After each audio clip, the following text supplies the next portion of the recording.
Hello, Habit Mechanics. It's Dr. Jon Finn here. Welcome to the second episode in our shorter podcast series where we're sharing stories about people I think are habit mechanics. It's a really topical one today, and I'm really pleased to be joined by my friend and colleague, Andrew Whitelam. Andrew, how are you? Yes, I'm very good, John. Great to be here. And it is topical, as you say, because we're recording this in the build-up to the coronation of King Charles III in 2023. But we're going to look back in this podcast to the coronation and some other activities of King George VI in the 1940s in Britain, because his life and part of his reign were the subject of a film called The King's Speech. And King Charles III, when he's crowned at the end of this week, is no doubt going to be giving a few speeches. And of course, the King's Speech, as many of people will know, chronicles important addresses made by George VI when he was suffering from a pretty severe speech impediment. But without giving too much away, if you haven't seen the film, he was able to draw on the services of a fantastic speech therapist who helped him overcome this. And this forms a great story and a great example that you're able to use in the Habit Mechanic book. And I know you've drawn out some great lessons from that, John. Yeah, so this is in chapter 24 of the book, which is the performing under pressure chapter. And we spotlight how the practice George VI did in the build-up to the coronation speech allowed him to change his brain so that he was able to overcome those speech impediment challenges. And we really dig into these very specific things his therapist was asking him to do and why that was beneficial. And it connects to something that we call the T-TAP model. So I'm going to fully unpack that right now, using a section from the audiobook. So this is more about how King George VI overcame his stutter and ended up changing his habits. Practicing to perform. Lessons from King George VI. To perform under pressure, there are several factors you need to consider when practicing. The following story will explain them to you. The film, The King's Speech, focuses on the true story of King George VI's stutter and his relationship with his speech therapist, Lionel Logue. The basis of the film was hundreds of diary entries, documents, and letters written about the unusually close relationship between the King and this man. Lionel Logue was not the first speech therapist asked to help the King. In fact, George VI had seen so many and had experienced so much failure trying to cure his stutter that he had given up hope and did not even want to meet Mr. Logue. Eventually, the King agreed. In the film, at the end of their first consultation, the speech therapist declared, "I can cure you, but it will need a tremendous effort by you. Without that effort, it can't be done." Logue insisted that the King needed to engage in regular, focused practice, meaning you focus hard, make mistakes, and use feedback about your mistakes to get better. One of the central focuses of the film is the King's coronation at Westminster Abbey, where he needed to speak publicly in a high-pressure situation. According to the film, Logue didn't just ask the King to practice his speech at home or in Logue's Harley Street office. They went to Westminster Abbey where the coronation would take place. He also made the King sit in the coronation chair and talk through the speech in real time, in the same way he would need to during the highly important state occasion. Logue also played the part of the Archbishop of Canterbury, so the King could replicate the exchanges between the two. Logue was exposing the King to 5 conditions that would be present at the real coronation. This wouldn't be the case if the King had simply practiced the speech in his private rooms. First, the therapist was allowing the King to experience what it would be like to perform the speech in Westminster Abbey so he could become comfortable with the environment. Second, by asking him to sit in the coronation chair, Logue was trying to make the king's practice as similar as possible to the real performance. Third, by asking the king to practice his responses and speech in Westminster Abbey's coronation chair, Logue was allowing him to experience and practice managing the activation levels he would experience on Coronation Day.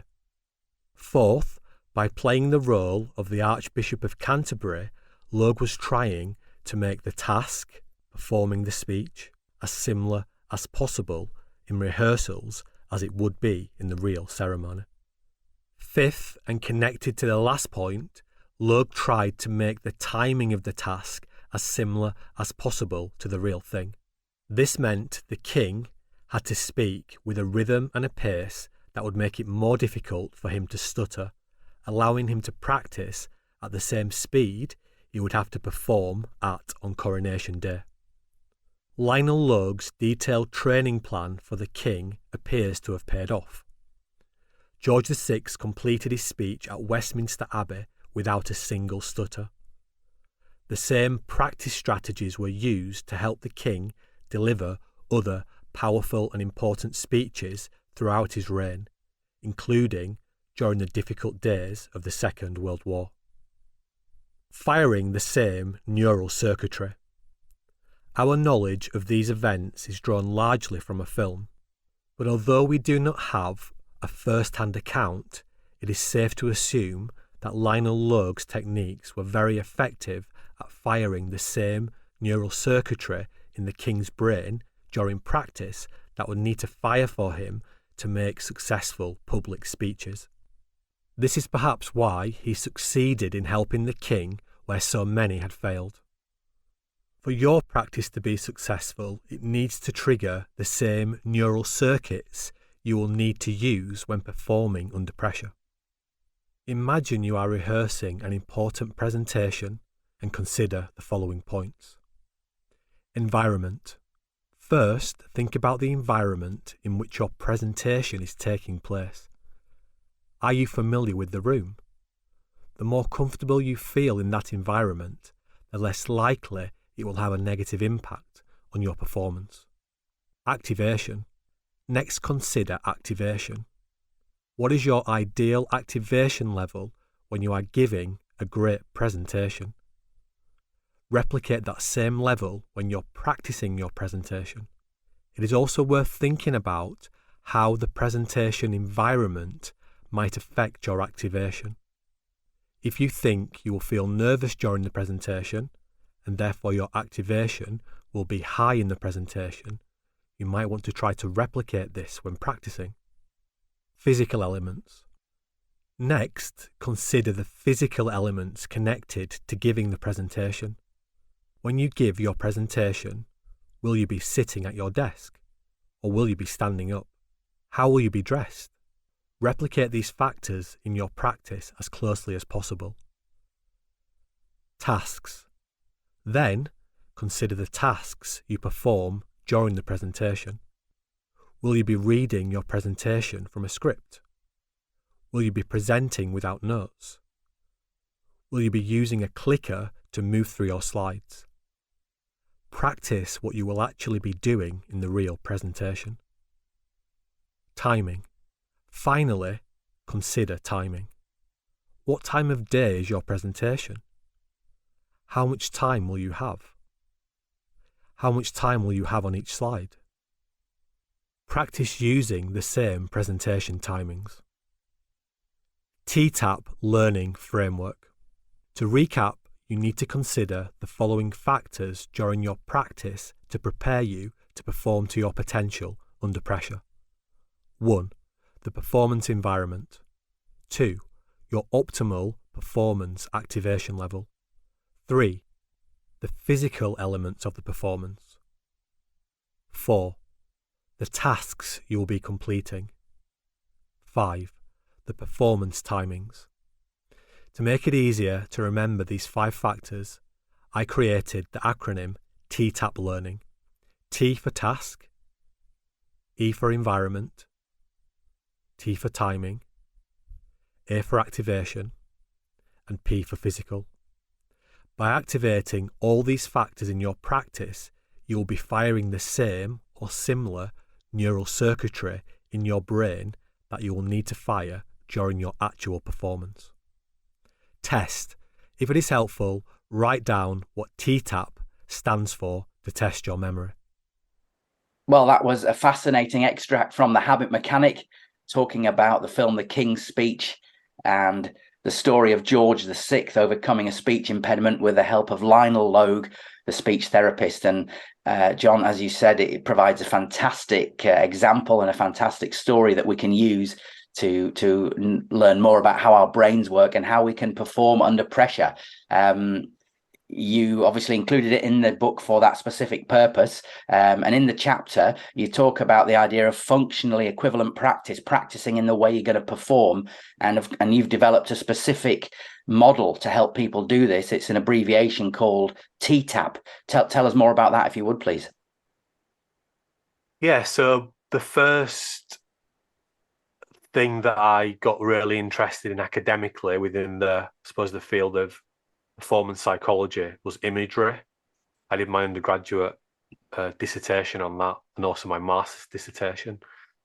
And I actually went to study, the university I went to study my master's at was because there was a guy there who was a world leading expert in imagery, with the neuroscience of imagery. And his own PhD work, he developed a model called the PETLET model, which was all about this idea of functional equivalence. So that if you wanted to optimize the way that you used imagery, it was about getting as many of the circuits firing in your brain that were going to be fired in the actual performance.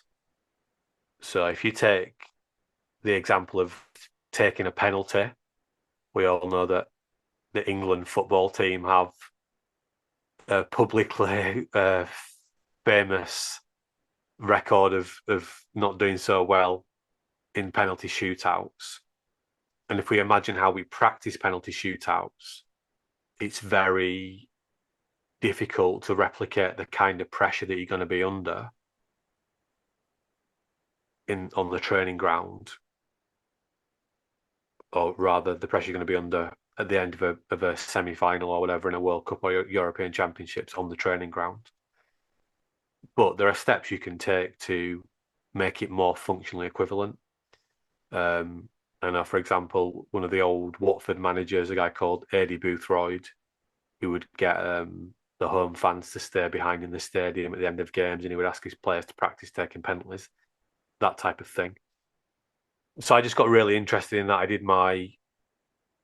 a couple of actually peer-reviewed pieces of research during my master's all around this area,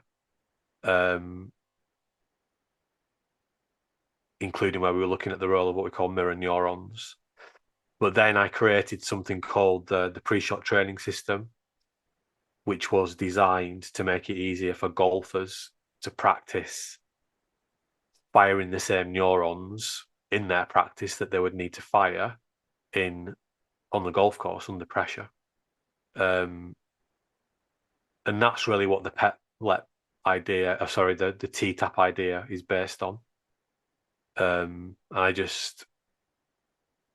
when I watched the film The King's Speech, I thought this is really interesting in terms of how, I suppose, the whole thread of The King's Speech is the slightly unusual techniques Lionel Logue, the therapist, is asking the king to do, the quirkiness of it, but it's not quirky for as a joke. It's actually because they're very powerful ways of practicing.